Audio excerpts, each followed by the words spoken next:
Oke, dosen pengampu mata kuliah ini dan mahasiswa semuanya, saya akan mulai dulu presentasi saya tentang parafilia ini.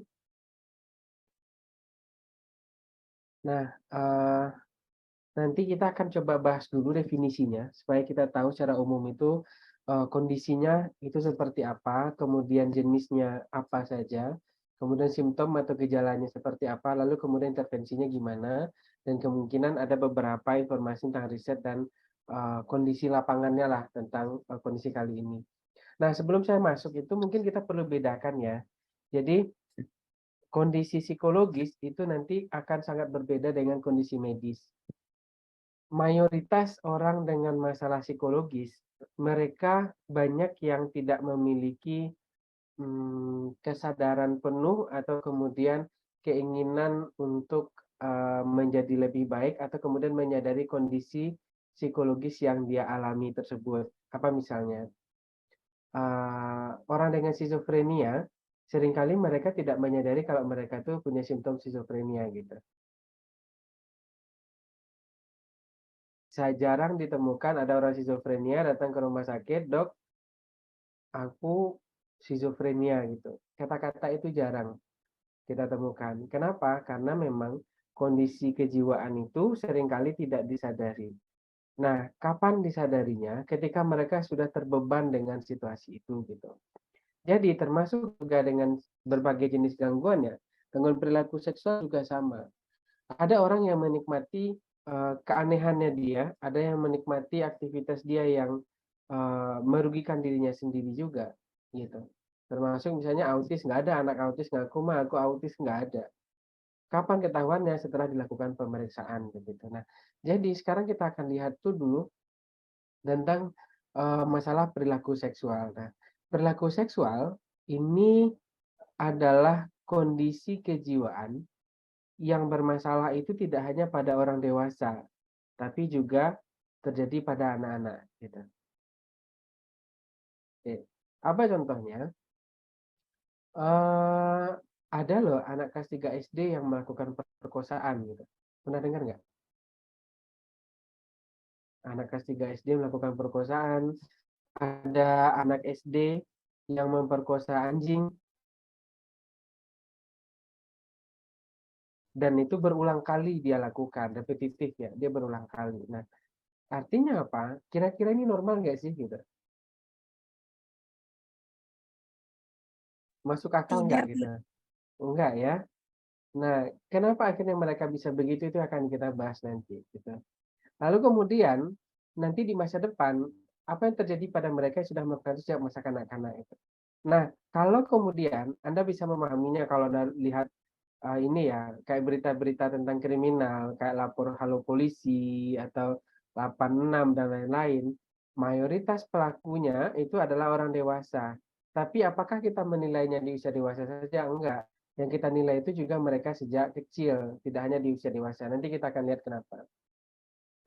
Nah, apa itu parafilia? Oke. Parafilia itu ketertarikan seksual yang tidak biasa dan sifatnya seperti permanen dan intens berulang-ulang pada stimulasi genital pada kelamin atau cumbuan yang normal yang dilakukan pada manusia. Jadi dia tidak pada hal-hal yang membuat manusia pada umumnya itu tertarik pada aktivitas seksual itu. Gitu.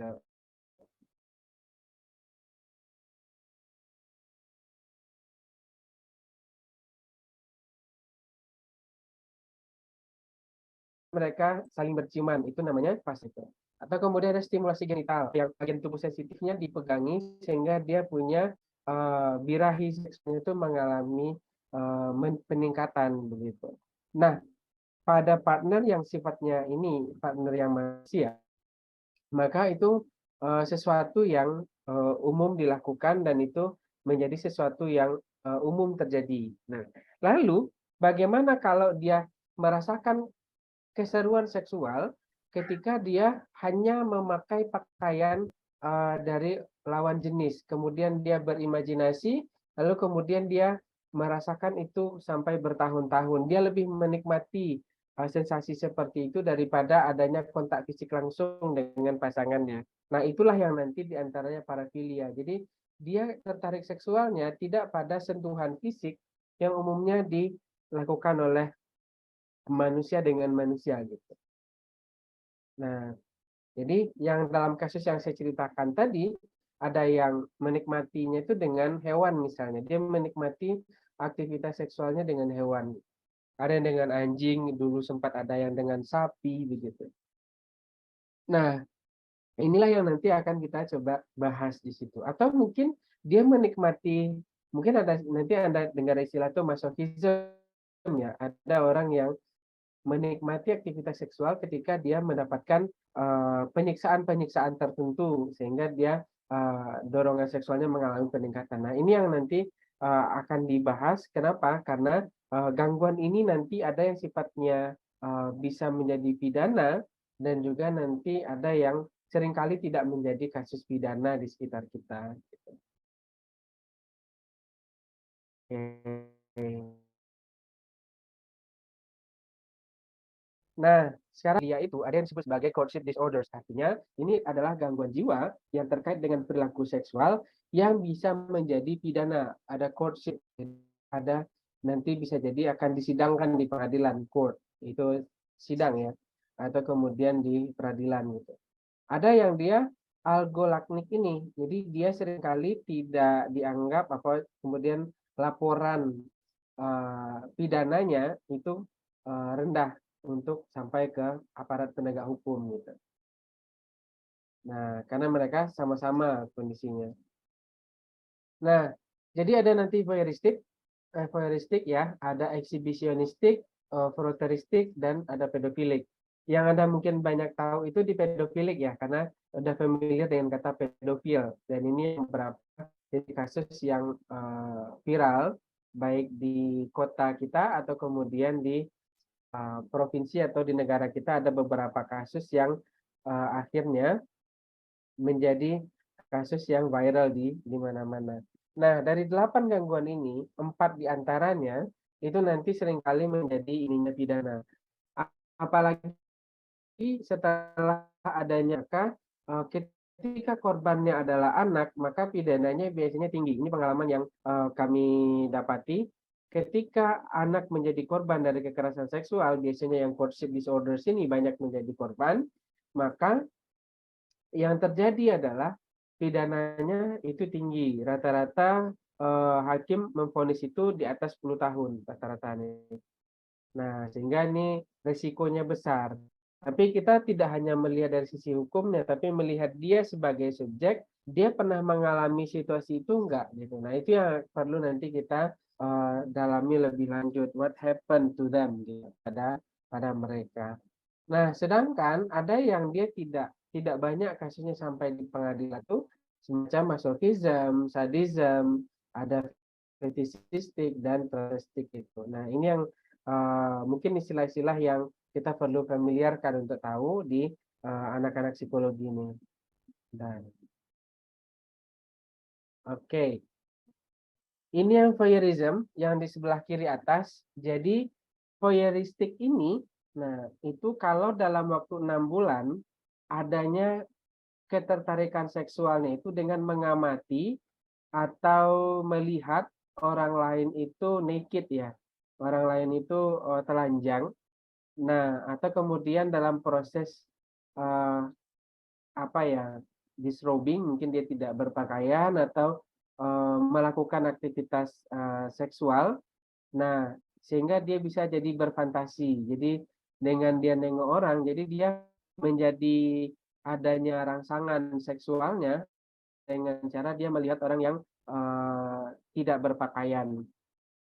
Nah, kemudian orang yang melakukan aktivitas ini itu tanpa adanya consenting ya, non consenting person. Orang yang ditengok itu, orang yang intip itu, nah dia tidak suka dan dia tidak menyetujui aktivitas tersebut. Nah, dan fantasinya, nah itu secara klinis mengganggu aktivitas sosialnya, pekerjaannya, dan hal-hal lain dalam kehidupannya.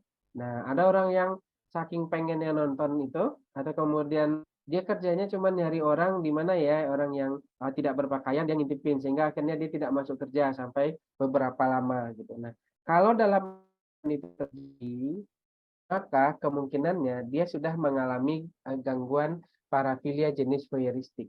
Nah, itu dia. Jadi dia mengamati orang yang telanjang gitu. Nah, sedangkan untuk sebentar, kondisi yang eksibisionis itu bedanya, kalau yang tadi dia sembunyi nengok orang, kalau yang eksibisionis itu kecenderungan dia untuk memperlihatkan, nah, memperlihatkan kemaluannya di depan orang lain.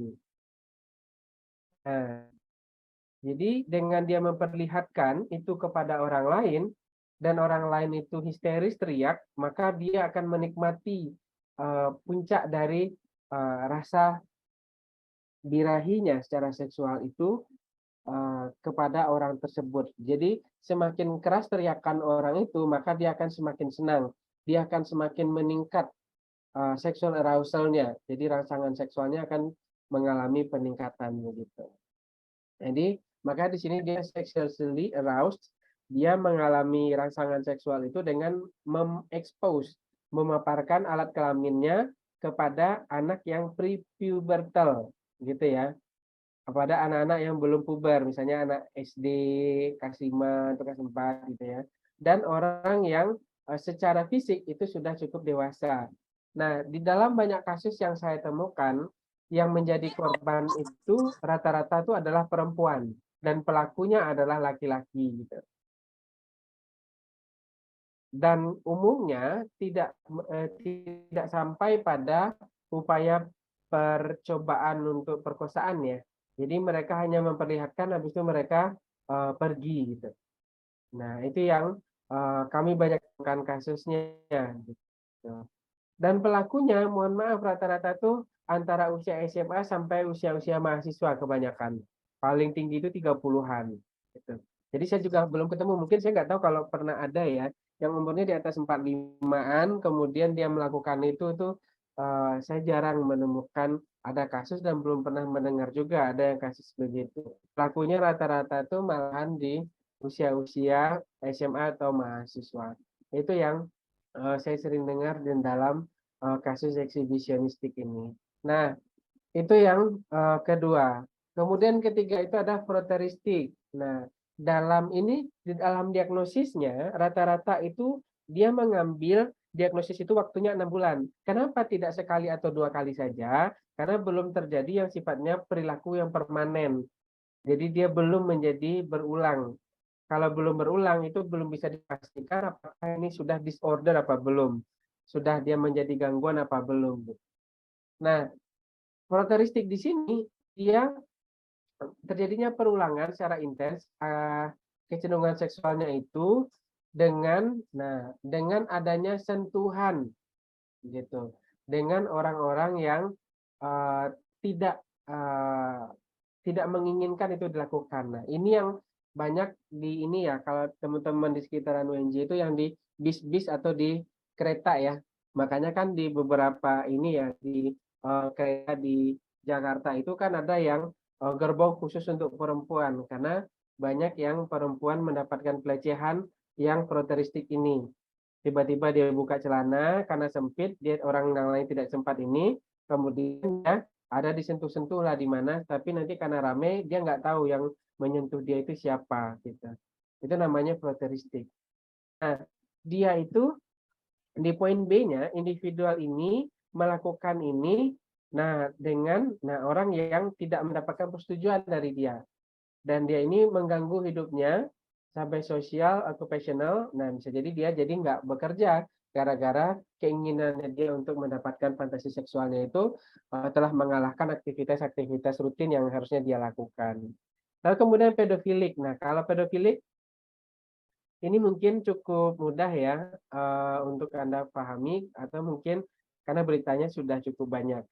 Jadi dalam waktu 6 bulan paling tidak itu dia memiliki fantasi atau perilaku yang melakukan aktivitas seksual dengan anak-anak, biasanya di bawah 13 tahun biasanya.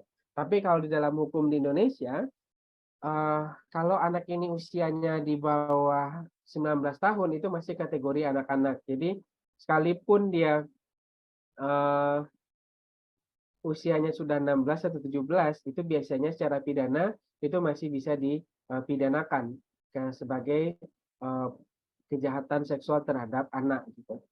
Nah, kemudian yang kedua, dia ini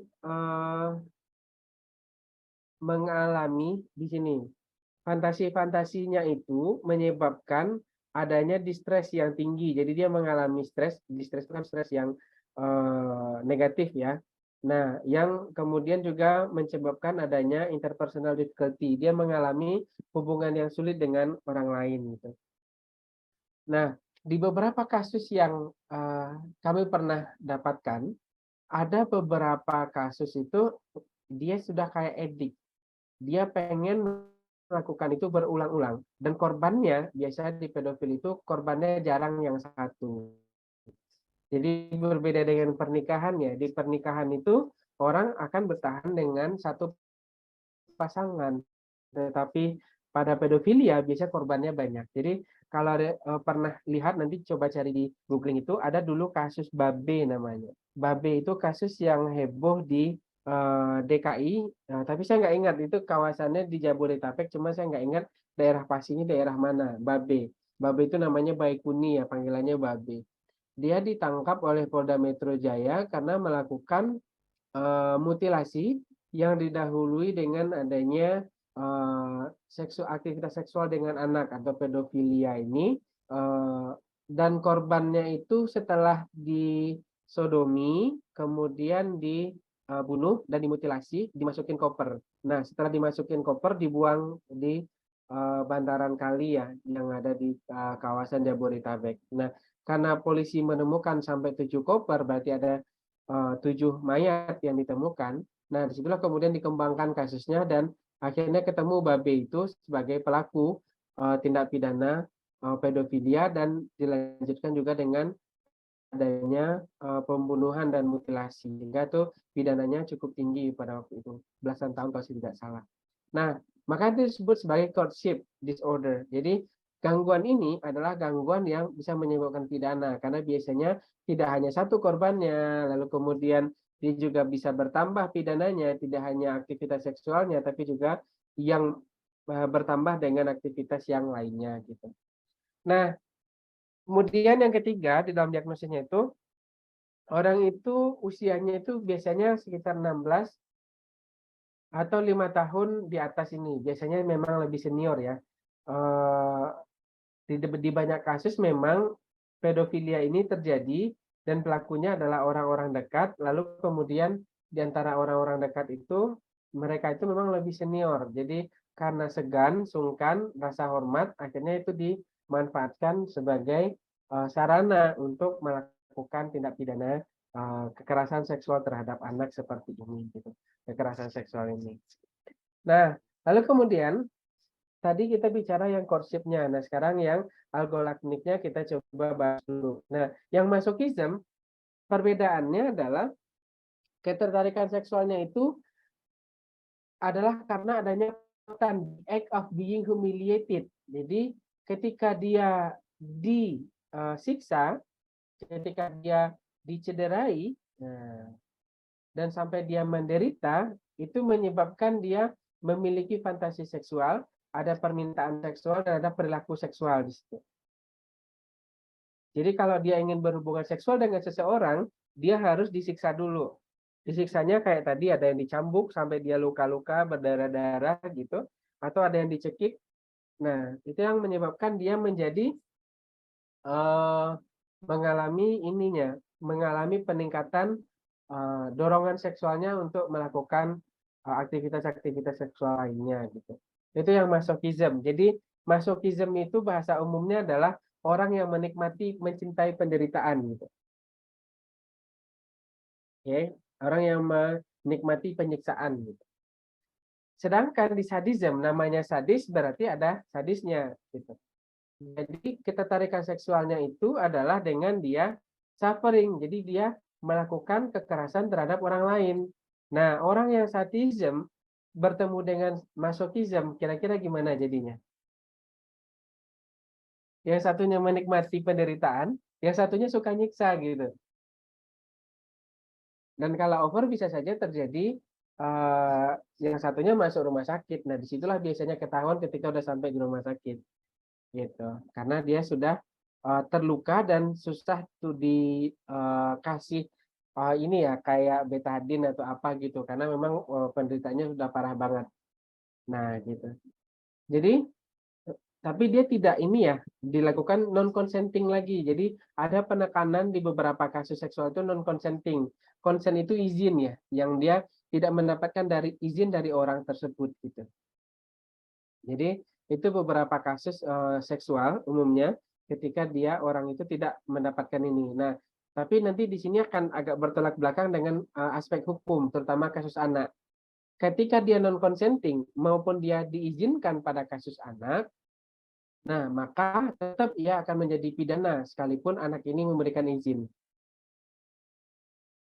Nanti ini kaitannya dengan Undang-Undang Perlindungan Anak. Siapapun yang berusia di bawah 19 tahun, dia izin atau tidak izin dan terjadi tindakan seksual terhadap dia, maka hukum akan berjalan, gitu.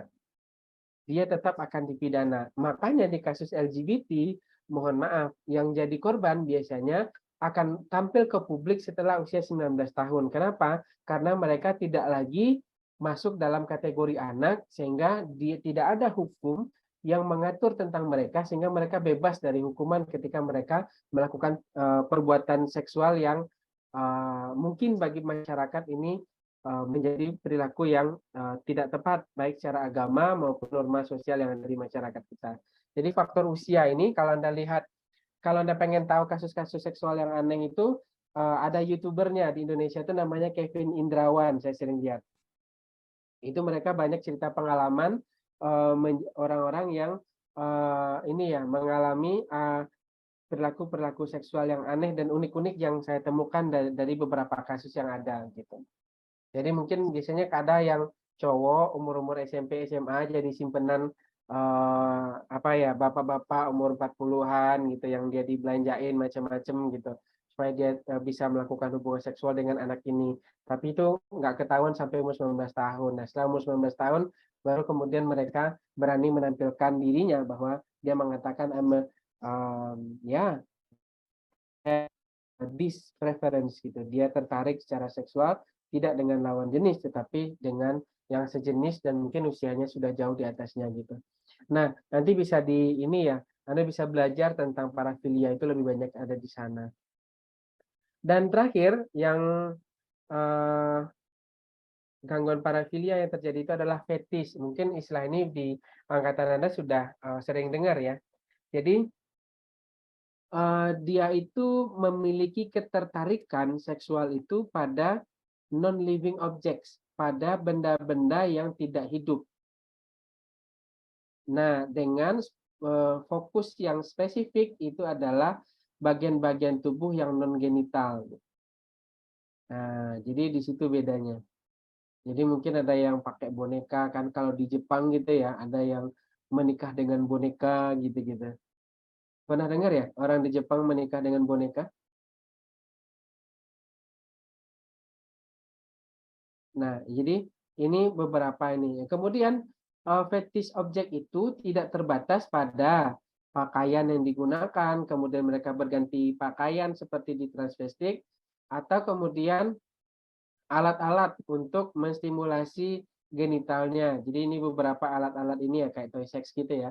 Jadi alat-alat bantu untuk stimulasi seksual itu juga menjadikan itu semuanya di fetishistic disorder ini.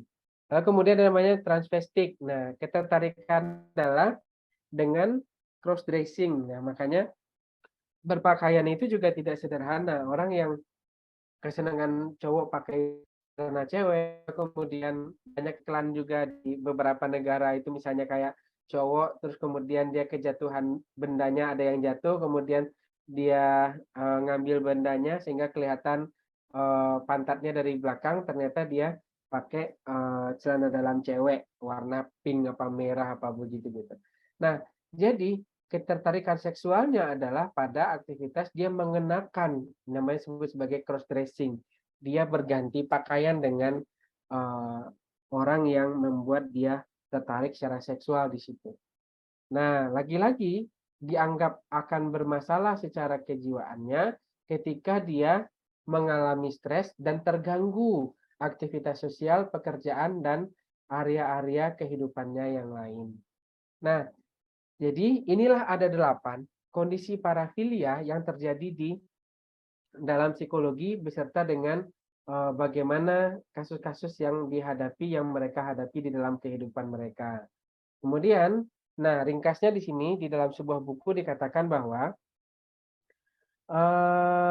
nah voyeuristik itu terdiri dari pengalaman seksual dengan watching, melihat orang lain melakukan hubungan seksual, melihat orang lain telanjang atau tidak sadar bahwa orang itu sedang diawasi ketika mereka sedang tidak berpakaian.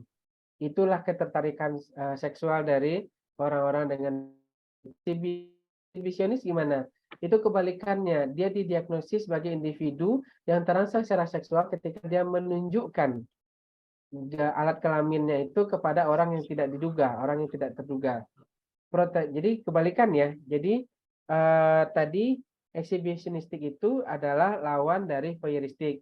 Jadi yang namanya voyeur itu ngintip. Jadi dia ngintip orang yang tidak berpakaian, tidak yang nampak tubuhnya. Sedangkan eksibisionis itu dia menampakkan kepada orang alat kelaminnya kepada orang lain. Nah, kalau froteristik, nah dia adalah dengan sentuhan gitu. Itu yang froteristik, adanya sentuhan-sentuhan yang tidak diinginkan oleh orang lain. Nah, sedangkan masochism dan sadism itu juga kebalikan. Kalau dia sadism, dia harus merasakan kenikmatan seksual itu dengan sebelumnya dia harus menganiaya orang. Kalau masochism, dia harus menerima siksaan dari orang lain. Nah, sedangkan kalau pedofilia, dia didiagnosis ketika dia terangsang oleh anak-anak yang usianya rata-rata umumnya di bawah 13 tahun. Nah, begitu juga dengan fetishistik dan transvestik. Nah, jadi kalau fetishistik dia pada bagian-bagian non genital tubuhnya orang lain yang dia menjadi terangsang gitu. Jadi ada pakaian, ada yang apa ya boneka atau bagaimana semacam toy sex-nya. Atau kemudian yang transvestik itu dia itu menggunakan pakaian orang lain. Nah, ini mungkin beberapa kasus malah jadi tren kalau di Indonesia.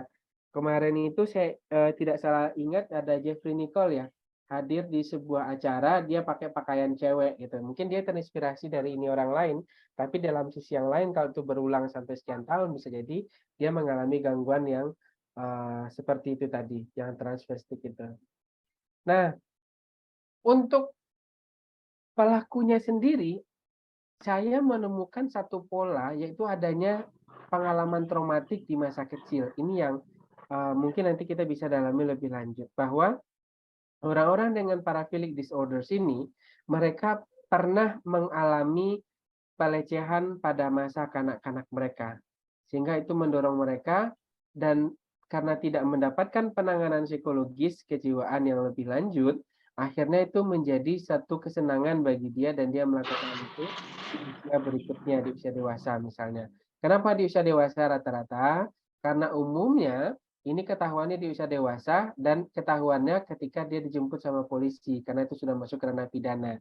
Umum jarang ke psikolog itu yang datang kemudian melaporkan bahwa dirinya mengalami kondisi itu.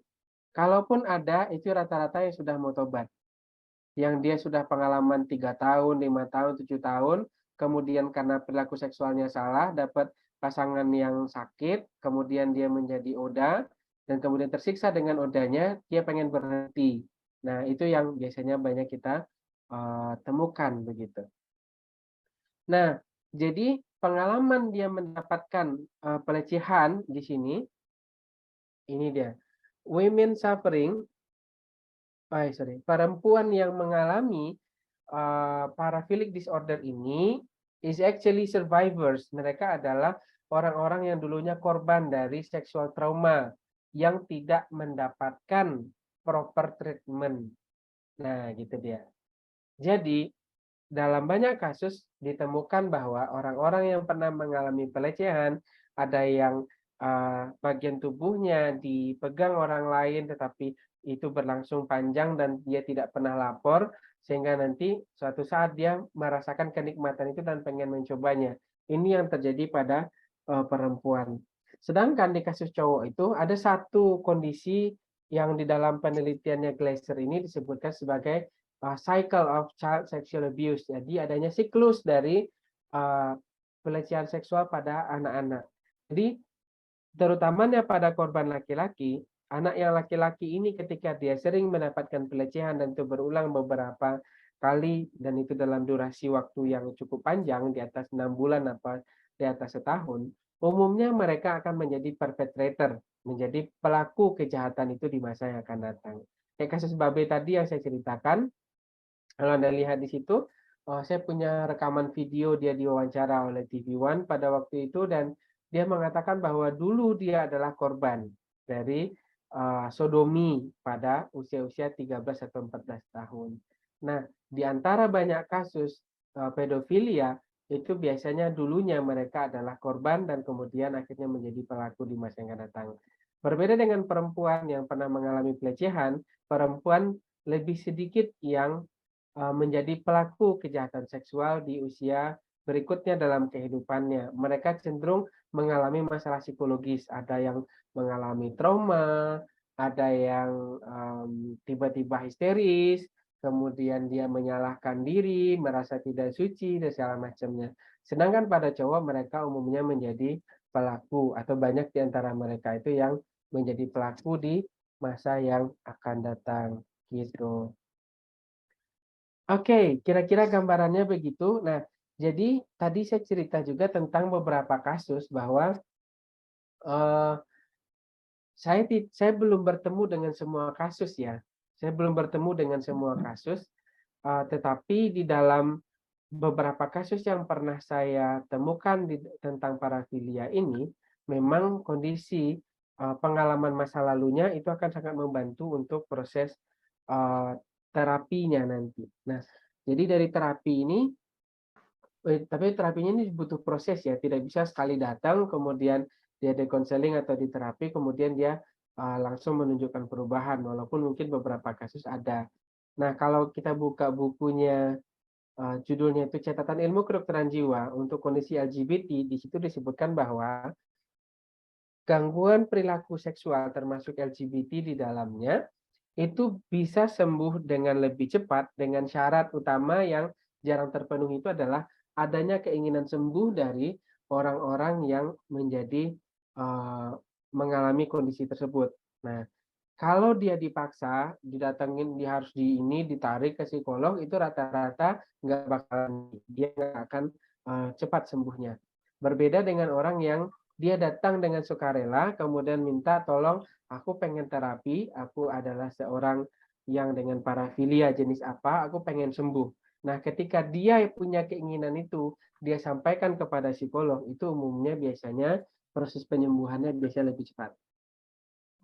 Apakah bisa disembuhkan? Dalam beberapa kasus kami menemukan bisa. Selama syarat yang utamanya adalah adanya keinginan sembuh dari orang itu, kemudian dia mengikuti sesi, maka biasanya tingkat keberhasilannya itu akan menjadi lebih tinggi. Dia bisa menjadi lebih baik dengan begitu. Gitu.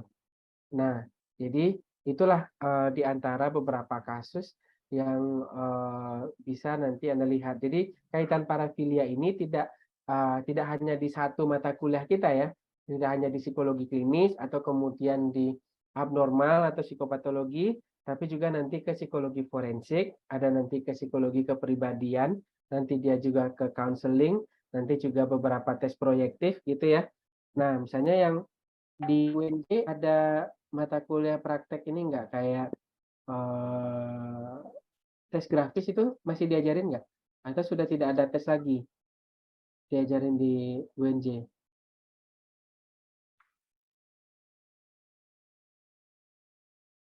Masih? Atau ada beberapa tes ya bisa di tes inventory atau tes apa? grafis, atau mungkin kemudian teori kepribadian Milon, ada alat tesnya juga, sehingga bisa lebih didapatkan informasi tentang kondisi kepribadiannya seperti apa gitu. Nah, tapi nanti dengan adanya layanan-layanan psikologis itu, nah biasanya diharapkan bisa cepat terungkap dan nanti bisa lebih cepat adanya perubahan terjadi pada orang yang memiliki keinginan untuk sembuh tersebut. Nanti ini bisa dibaca juga di buku, judulnya itu Catatan Ilmu Kedokteran Jiwa, gitu. Itu judulnya. Catatan Ilmu Kedokteran Jiwa. Itu ditulis oleh 2 orang profesor di universitas swasta di di Surabaya ya. Nah, jadi beliau menyebutkan salah satunya begitu. Gitu. Oke, mungkin itu sebagai pengantar, boleh kita lanjutkan dengan diskusi tentang parafilia ini.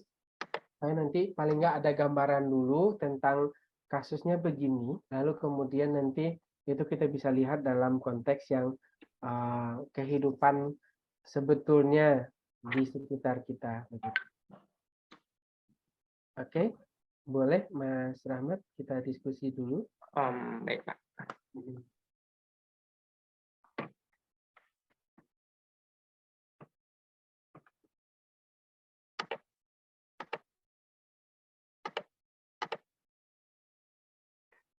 Baiklah, mungkin untuk selanjutnya kita akan langsung kepada sesi pertanyaan. Dibuka kesempatan bertanya untuk para peserta, boleh langsung raise hand dengan menyertakan nama dan universitas asal.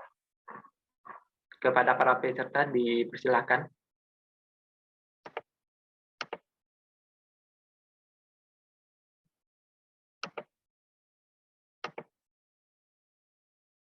Boleh di ini juga ya, boleh di chat juga atau raise hand ya.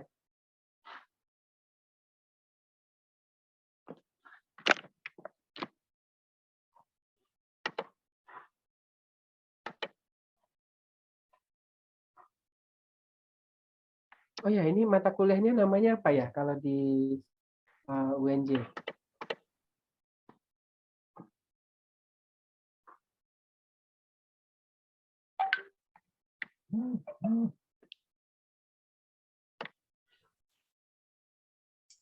Menjawab, Pak, kalau di UNJ kesehatan dan gangguan mental.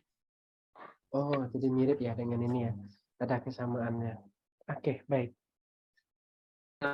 Pertanyaan nih Pak, Psikopatis ya. apakah gangguan ini bisa menyebabkan perilaku yang menjadi psikopatis, Pak?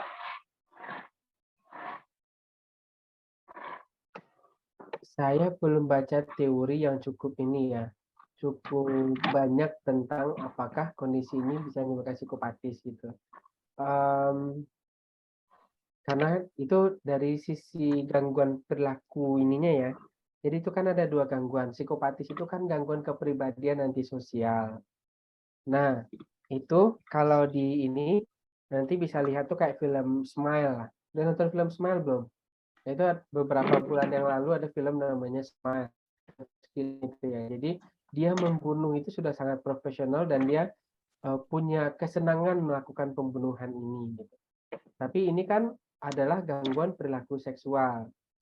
Jadi apakah nanti dia jadinya sifatnya patologis? Nah itu yang kalau dia psikopatis itu kan ada korban ininya ya, ada korban orang lainnya. Nah kalau yang kayak fetisis itu gimana? Dia kan tidak ada objek manusianya. Atau yang voyeuristik itu kan dia ngintip orang yang dia tidak bisa melakukan kejahatan kepada orang gitu loh. Beda nanti dengan pedofil. Nah, disinilah sisi hukumnya nanti juga ada efek sosialnya gitu. Kalau di pedofil bisa jadi dia bisa berulang gitu. Bahkan polanya, tapi saya belum bisa cukup membedakan ya apakah itu disebut sebagai psikopat atau memang jadinya adiksi saja gitu. Itu yang saya belum bisa cukup detail membahas tentang apakah itu jadi psikopatis. Karena yang saya pahami tentang psikopatis itu adalah adanya kesenangan terhadap perilaku yang bertentangan terhadap norma-norma sosialnya gitu. Jadi ada antisosialnya di situ. Nah, sedangkan ini sudah dibagi 2, ada yang bertentangan dengan hukum dan ada yang juga tidak gitu. Kalau yang sifatnya tadi sadism, nah itu mungkin bisa sifatnya psikopatis. Tapi kalau masochism, dia malah menikmati penderitaan. Jadi jarang juga orang yang psikopatis kemudian dia melukai diri sendiri, itu justru jarang yang melukai dirinya sendiri gitu. Nah ini yang saya belum bisa pisahkan dengan lebih detail ini, karena memang ada yang dia objeknya non manusia, ada yang objeknya manusia, dan ada yang dia melukai dirinya sendiri gitu. Nah apakah itu psikopatis? Nah itu yang saya belum bisa jawab lebih detail lagi ketika kita harus buka lagi dengan psikopat itu atau gangguan kepribadian antisosial itu seperti apa gitu. Mungkin itu yang bisa saya jawab, Mbak Hanifah. Semoga cukup menjawab ya. Baik Pak. Selanjutnya kepada teman-teman, apakah masih ada pertanyaan? Bisa langsung raise hand ataupun chat di kolom.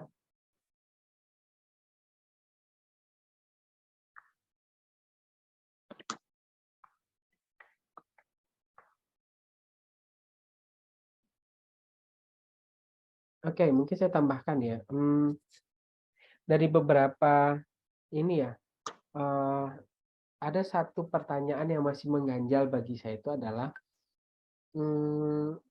Indonesia itu kan tingkat konsumsi pornografinya tinggi, dan di antara yang senang dilihat itu memang adalah kalau di ininya kan memang banyak aktivitas-aktivitas seksual yang salah juga, aktivitas seksual yang bisa saja ada masochism atau sadism, itu banyak juga terpapar, apalagi sejak ada teknologi VPN itu menjadi banyak. Nah, jadi pertanyaan bagi saya adalah berapa banyak kemudian ini kasus ini terjadi pada usia remaja atau pada usia mahasiswa. Ini yang cukup mengkhawatirkan sebetulnya. Kalau itu tidak dipetakan, bisa jadi dalam beberapa tahun ke depan akan terjadi masalah sosial yang cukup berat ini nanti gitu.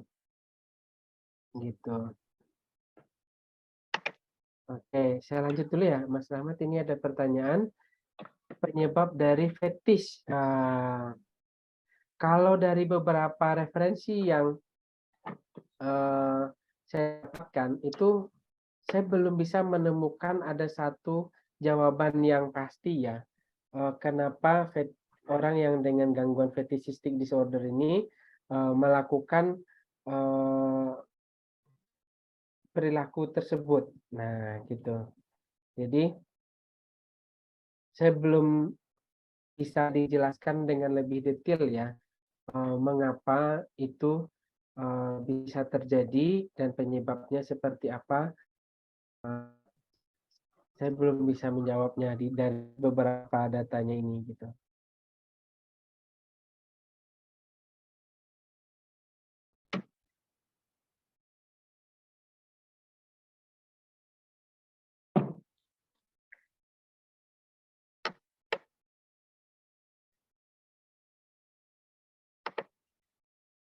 Kalau jawaban-jawaban ini aja mungkin bisa ya, tapi kalau memang itu dari hasil penelitian, saya belum bisa cukup memahaminya dengan lebih detail pada kondisi fetishistik ini gitu.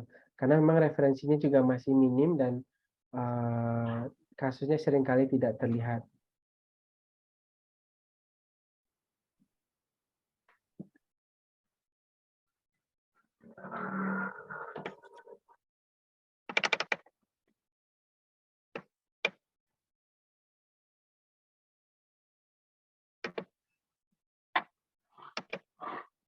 Tapi saya tetap punya keyakinan dalam banyak kasus yang saya temukan, itu biasanya ada inisiasi dini terhadap aktivitas-aktivitas seksual pada masa kanak-kanak itu.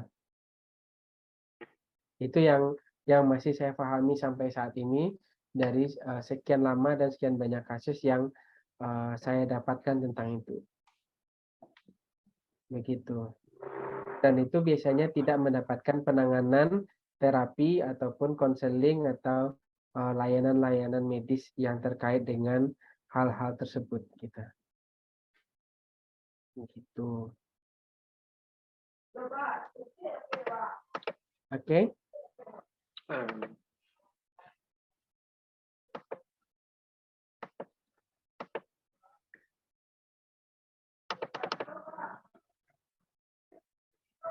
Baik, kepada rekan-rekan semua, kalau masih ada yang ingin bertanya, dipersilahkan.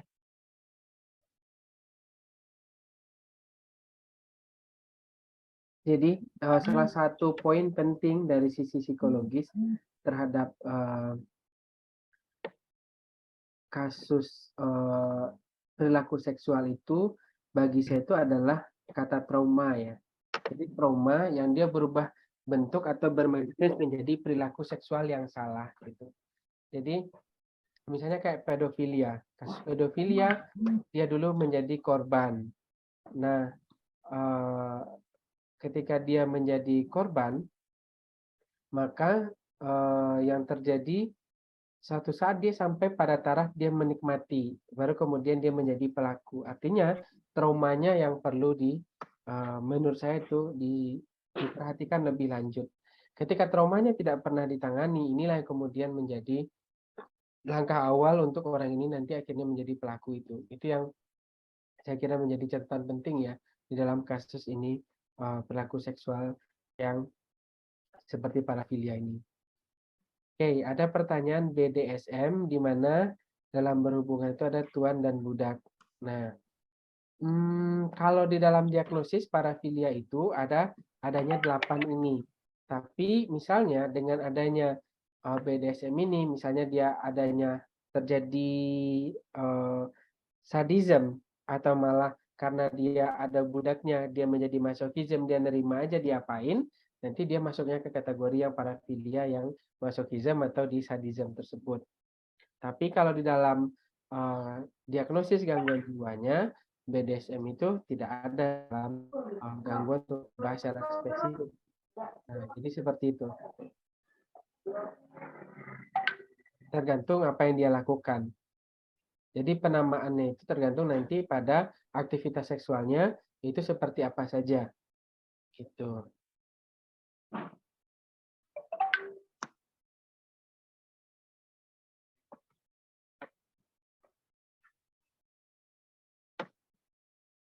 Ada pertanyaan dari Putih nih Pak, dari Universitas Negeri Padang. Pada waktu saya sekolah di salah satu SMA dan sampai saat ini masih ada trauma pada waktu lenggang. Masih ada, terutama waktu lenggang. Targetnya cewek, mereka kemaluan dengan menutupi wajahnya. Seringkali terjadi daerah perbatasan ya, namun belum ada tindakan tegas karena sulit teridentifikasi. Ini kan eksibisionis ya, jadi dia kesenangan seksualnya itu ketika ini. Nah, beberapa ahli atau beberapa pelatihan yang saya pernah ikuti, salah satu cara mudah untuk mengatasi situasi ini adalah jangan merespon seperti yang diharapkannya. Yang diharapkan para pelaku eksibisionis ini adalah orang ini akan histeris, teriak, dan itu yang membuat dia menjadi bahagia, dan disitulah kemudian dorongan seksualnya mengalami peningkatan. Rangsangan seksualnya mengalami peningkatan. Nah, ketika dicuekin aja, dibiarin aja, terus pergi tinggalkan saja, dia akan tidak terima itu gitu. Semakin keras teriakannya, semakin kan responnya cewek rata-rata gitu kan, teriak. Kemudian, nah justru teriakan itu adalah yang dia tunggu gitu. Jadi kalau korban ini tidak teriak, terus kemudian cuekin aja pergi, tidak ngomong apa-apa, itu akan membuat dia bingung. Gitu. Karena yang mereka tunggu itu adalah teriakan itu gitu.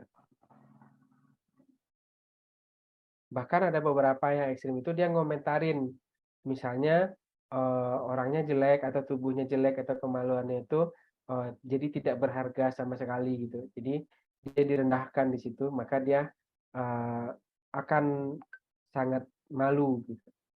Ini ada beberapa pandangan yang begitu mengatakan. Tapi di sisi yang lain secara sosial, ini memang kejadiannya ada jam-jamnya. Misalnya jam-jam 6 atau jam-jam 5 saat matahari mulai ini, kemudian orang masih jarang, dan mereka kan juga tidak akan berani untuk beraktivitas di tempat-tempat yang ramai begitu. Dia nggak akan berani. Karena itu kan pasti digebukin warga ya. Kalau ketemu bapak-bapak ya pasti dihajar sama bapak-bapak. Dan dia tahu bahwa dia bisa ngintai gitu dalam beberapa kasus. Di mana cewek itu biasanya rame dan sepi gitu. Nah, ceweknya itu rame dan tempatnya itu sepi. Sehingga dia bisa melakukan itu. Kalau laki-laki dia juga setahu saya tidak cukup berani dia. Karena dia akan diserang. Dan itu adalah teriakannya. Justru jangan berteriak dan segera pergi saja. Gitu. Itu beberapa pandangannya ya. Nah, karena ya mereka biasanya akan segera lari dan kemudian di situ mereka mengalami kenikmatan seksualnya di situ. Apa yang harus dilakukan? Ya tadi apa ya? Sekaget apapun jangan histeris, kemudian pergi saja, tidak usah komentar apa-apa, jangan lihat ke dia, pergi. Dan kalau bisa pada jam-jam tertentu pagi itu jangan pernah pergi. Jadi harus yang cewek-cewek terutama harus ada yang nemenin gitu. Di tengah situasi masyarakat kita yang masih belum cukup aman, terasa kalau di tempat itu kayaknya ada resiko begitu. Mungkin itu. Kalau untuk pelakunya sendiri ya kadang saya belum pernah ya ketemu ketemu kasusnya langsung tuh belum pernah gitu. Atau kemudian yang pelakunya itu yang pengen tobat, pengen berhenti dari ini, saya juga untuk kasus ini saya belum pernah ini. Cuman dari beberapa teman yang kasus yang kami pernah analisis, pernah ketemu dengan teman-teman yang pernah menangani kasus ini, nah ternyata yang kayak ya tadi cukup efektif. Tapi kalau bisa jangan pernah bepergian di sore menjelang malam atau kemudian pagi menjelang matahari terbitnya agak cukup terang gitu. Itu jangan pernah bepergian sendirian. Gitu.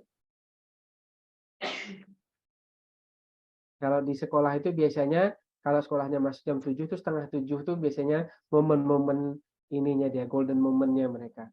Orang masih sepi, masih sedikit yang ada di lingkungan sekolah, sekitar sekolah gitu-gitu.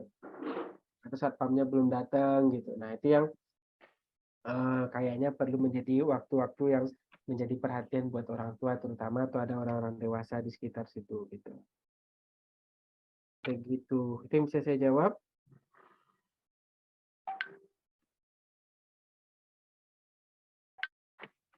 Oh ya Pak, mungkin ada sedikit pertanyaan Pak.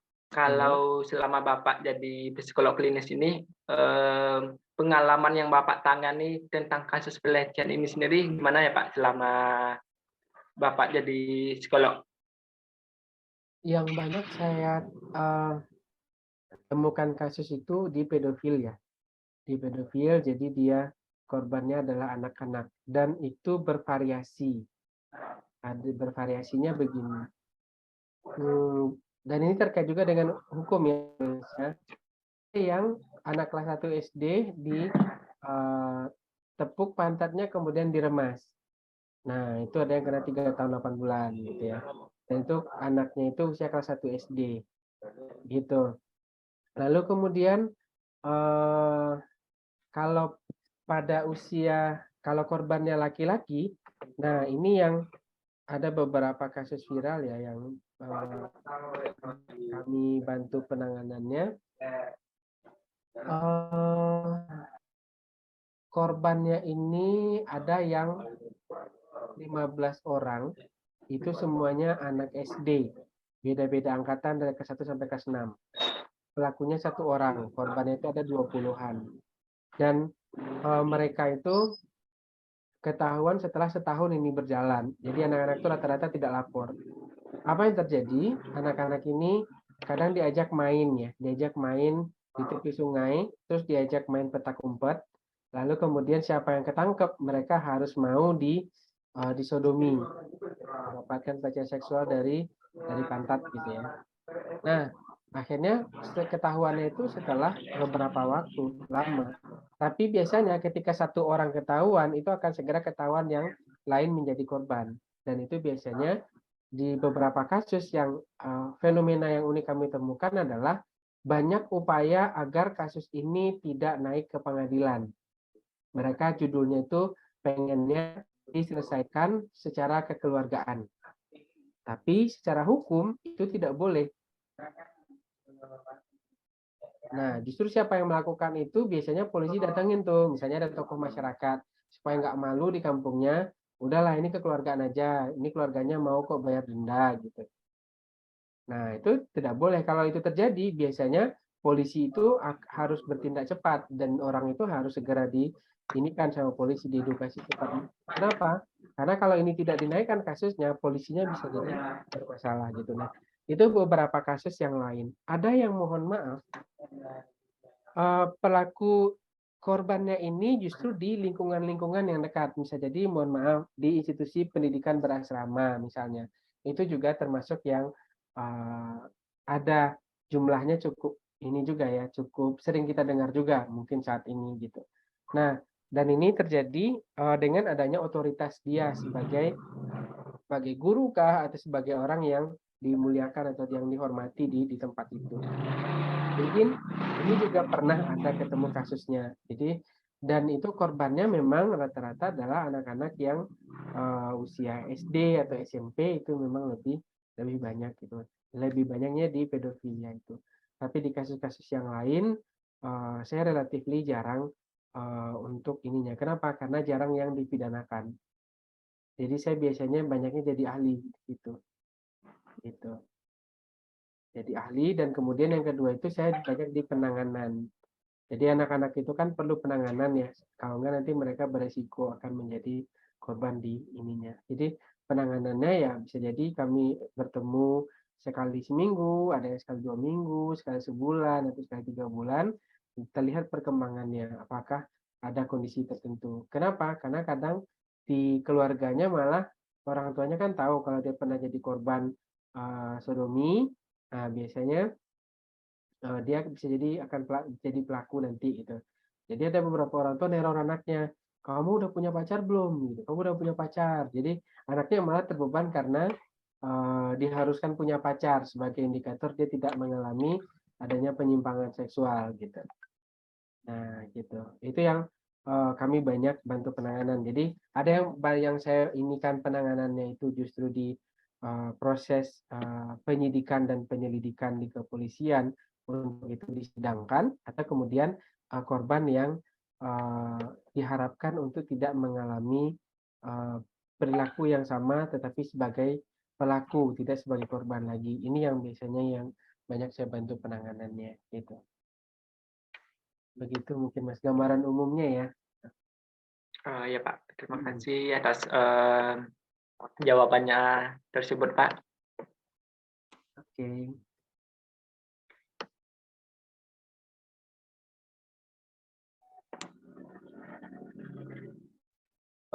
Baiklah, selanjutnya kita masuk kepada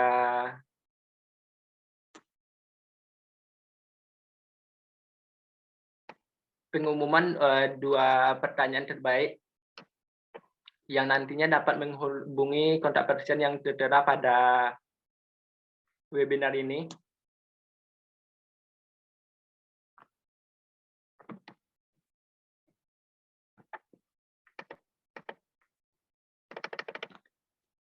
Nantinya para pemenang ini akan dihubungi langsung oleh panitia dan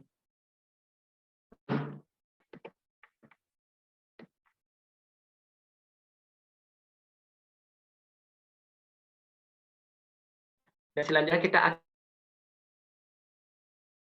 akan masuk kepada kesimpulan dari materi webinar yang telah disampaikan oleh Bapak. Mungkin yang pertama tadi tentang pengertian parafilia, ketertarikan seksual yang tidak biasa secara permanen dan intens.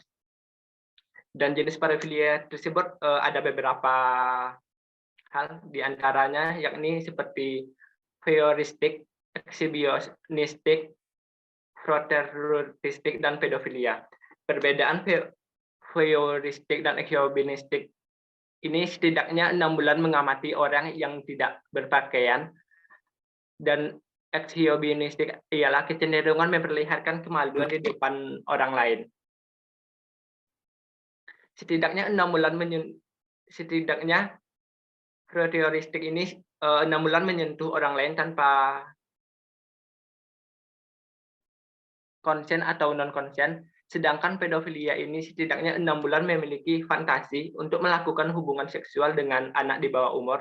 Biasanya pelaku pedofilia ini tidak hanya memiliki satu korban tadi ya Pak, namun banyak karena tidak bertahan pada satu korban saja. Dan selanjutnya algorithmic disorder, yakni seksual ketika seseorang disiksa hingga menderita yang bisa memberikan dorongan seksual. Berarti yang ini nih selama Bapak menanggulanginya lumayan banyak juga ya Pak? Lumayan banyak juga. Itu kemungkinan disiksanya itu emang sama-sama mau atau gimana ya Pak? Ya biasanya ya, karena kalau nggak mau pasti dilaporin polisi kan, kekerasan terhadap ini perempuan kah atau apa namanya nanti. Baik Pak. Dan kemudian sexual sadist disorder, yakni melakukan kekerasan dengan orang lain yang bisa memberikan dorongan seksual. Kemudian fetishistic disorder, yakni ketertarikan seksual pada benda yang tidak hidup, seperti bagian tubuh yang non-genital. Dan selanjutnya transvestic disorder, yakni gangguan seksual yang ditunjukkan dengan menggunakan pakaian orang lain. Kemudian dalam banyak kasus, korban-korban pelecehan yakni perempuan cenderung mengalami masalah psikologis seperti trauma, depresi, dan menyalahkan diri sendiri. Kemudian pada korban pelecehan laki-laki, mereka cenderung menjadi pelaku di masa mendatang. Berarti lumayan dihindari juga ya Pak, kasus ini Pak? Iya, karena nah itu dia. Biasanya kasusnya itu ketahuannya kan setelah ada kasus hukumnya, Mas. Jadi setelah kasus hukumnya baru bisa dilakukan penggalian informasi. Nah, lalu dari situlah biasanya kita tahu, oh ada kasus ini, oh ada kasus ini gitu. Biasanya kasus ini tuh tersimpan rapat karena biasanya ada konsen tadi, ada yang karena dia konsen akhirnya tidak melaporkan padahal itu sebuah tindak pidana gitu. Termasuk juga pada anak-anak nih. Jadi ketika dia mau saja dibegitukan, nah itu ketahuannya setelah ketahuan oleh tetangga, ketahuan oleh keluarga, baru kasus ini naik gitu. Baik Pak. Mm-mm. Nah, kemudian intervensi yang bisa dilakukan dengan terapi yang berlanjut dan adanya keinginan untuk sembuh juga menjadi faktor utama ya Pak, agar gangguan ini bisa benar-benar pulih ya Pak. Betul. Betul.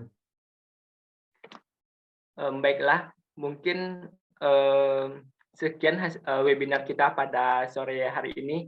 Sebelumnya terima kasih banyak kepada Bapak Zakwan yang telah bersedia untuk memberikan pengalaman-pengalamannya selama jadi psikolog klinis ya Pak. Oke, sama-sama Mas Rahmat. Terima kasih juga atas kesempatannya. Semoga bisa memberikan sesuatu yang baru buat semuanya yang hadir di dalam kesempatan kali ini.